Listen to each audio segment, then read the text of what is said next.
Welcome back to my channel Suni's kitchen. Like చేయండి, share చేయండి, subscribe అవ్వండి.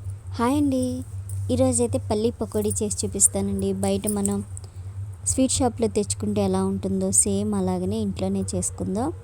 అలాగే ఇందులోకి వేసిన మసాలా ఏంటో కూడా చెప్తాను మీకు. చాలా టేస్టీగా, ఈజీగా, సింపుల్గా చేసుకోవచ్చండి. టేస్ట్ అయితే చాలా బాగుంది, క్రిస్పీగా ఉన్నాయి కూడా. చూడండి, ఇంకా మనం రెసిపీలోకి వెళ్ళిపోదాం. పల్లీలు తీసుకున్నానండి, ఇవి ఒక 1/4 కిలో అలా ఉంటాయి పల్లీలు. ఇవి ఒక బేషన్లోకి వేసేసుకున్నాను. ఇక శనగపిండి అయితే 150 గ్రాములు అలా తీసుకోండి, అంటే 200 గ్రాములు పక్కన పెట్టుకుంటే సరిపోతుంది. మనకి ఇవి ఇన్ని గ్రాములు అని తెలియదు కాబట్టి నేను డబ్బా దగ్గర పెట్టుకొని కలుపుకుంటా ఉన్నాను, చూపిస్తున్నాను మీకు. చూడండి, ఈ విధంగా దీంట్లో ఇది వేసుకున్నాక సాల్ట్ వేసుకుందాం. సాల్ట్ వేసుకున్నాక తినే సోడా ఉంటుంది కదా, అదొక 1/2 స్పూన్ వేసుకుందామండి. చూడండి, వేసుకొని ఇది ముందు కలిపేసుకొని పక్కన పెట్టేసుకుందాం. దీంట్లోకి ఒక 1/2 స్పూన్ అంతా పసుపు వేసుకోండి. చూడండి, ఇప్పుడు ఇంకొంచెం బియ్యం పిండి వేసుకోండి. ఒక 2 స్పూన్ల వరకు బియ్యం పిండి వేసుకోండి, క్రిస్పీనెస్ రావడం కోసం. చూడండి, ఇలా వేసేసుకొని ఇది కలిపేసుకొని పక్కన పెట్టేసుకుందాం. దీనికోసం మసాలా ఒకటి రెడీ చేశానండి. అది ఒక 10 ఎండుమిర్చి మాత్రం వేడి నీళ్ళల్లో నానబెట్టానండి. చల్లగైన తర్వాత ఆ ఎండుమిర్చితో పాటు 1 స్పూన్ ధనియాలు, 1 స్పూన్ జీలకర్ర, చిన్న అల్లం ముక్క వేసి మెత్తగా ఇలాగా పేస్ట్ చేస్తానండి. అది కూడా ఇందులో వేసేసి ఇలా కలిపేసుకుందాం. చూడండి, ఈ మసాలా వేసి చూడండి, టేస్ట్ చాలా బాగుంటుంది. పచ్చిమిర్చి వేస్తాం కదా, ఎండుమిర్చితో కూడా చాలా టేస్టీగా ఉంటుంది, కలర్ఫుల్గా వస్తాయండి.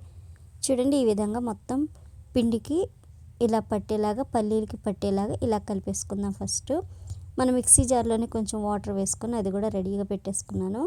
ఇక అది కూడా వేసేసుకొని ఇలా కలిపేసుకుందామండి. ఇంకా దీనికి పిండి సరిపోలేదు, అంటే ఒక 3 గరిటెల వరకు వేసాను, ఇంకొక 2 గరిటెలు పడుతుంది. ఇంకా ఇది వేసేసుకొని ఇలాగ కొంచెం కొంచెం వాటర్ వేసుకుంటూ ఇలా ముద్దలా కలిపేసుకుందామండి. మనం పకోడీకి గట్టి పకోడీ, ఆనియన్ పకోడీ వేస్తాం కదా, ఆ విధంగా ఇలా కలిపేసుకోండి. ఇప్పుడు ఉప్పు కూడా చూసుకోవచ్చు.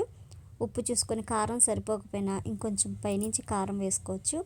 నేను ఆల్రెడీ ఆయిల్ వేడెక్కిపోయిందండి. ఇక ఇందులో వేసేసి ఇలా వేయించేసుకోవడమే. వేయగానే కలపొద్దండి, కలిపామనుకోండి పల్లీలు విడిగా మనకి పకోడీ విడిగా అయిపోతుంది. కలపకుండా అలా వదిలేసామనుకోండి అదే వేగిపోతుంది. చక్కగా మనం హైలో పెట్టి వేయించేసుకోవచ్చు. చూడండి, ఈ విధంగా వేగిపోతుంది. ఇక చూడండి, ఇంకా నేను ఇప్పటివరకు గరిటె పెట్టలేదు. ఈ విధంగా అయిపోయిన తర్వాత ఇవి మనకి బుడగలన్నీ ఆయిల్లో వచ్చేవన్నీ ఆగిపోయిన తర్వాత తీసేయడమే.